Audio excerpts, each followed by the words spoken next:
Ciao, sono Diego, personal trainer. Ti do il benvenuto in questo bellissimo posto che è il Lago del Corlo, che ho scelto come cornice per parlarti di questo mio progetto, che in realtà sarà un racconto su quello che io intendo come corretto stile di vita. Cosa dovrebbe essere il corretto stile di vita? Secondo me, il corretto stile di vita è quel modo di approcciare alla vita tenendo conto che noi siamo degli esseri ancestrali, passami il termine. Noi abbiamo uno smodato bisogno del contatto con la natura, abbiamo bisogno del colore verde, abbiamo bisogno di stare a contatto con tutti gli elementi, come l'acqua. Ecco perché ho scelto di venire qui, appunto al Lago del Corlo, per godere dei suoni della natura come quello del lago, gli animali, il silenzio che offre il camminare dentro a un bosco.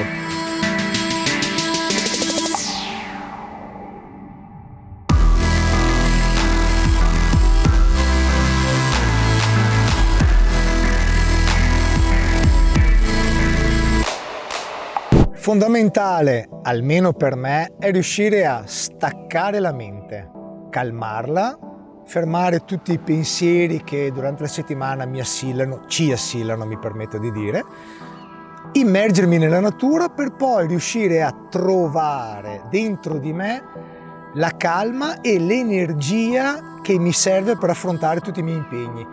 L'energia e la positività, sì, perché io intendo la vita sempre con uno sguardo positivo. A me non interessa lamentarmi, io voglio essere sempre positivo rispetto a quelli che sono i miei impegni e la vita.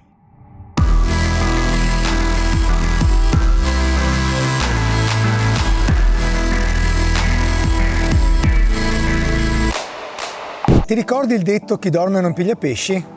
Bene, a me non piace pescare, però mi piace alzarmi presto al mattino e ti spiego anche perché. Alzarsi presto al mattino è un atto che comporta molti vantaggi. Il primo è ormonale.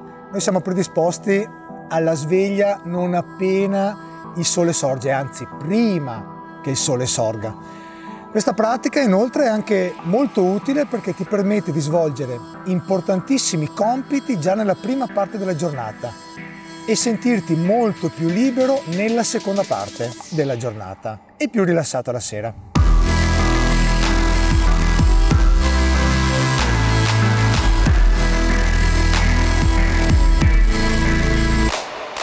Un aspetto fondamentale che ho appreso in questi anni è il vivere il momento presente, inteso come qui e adesso, che è l'unico momento che esiste.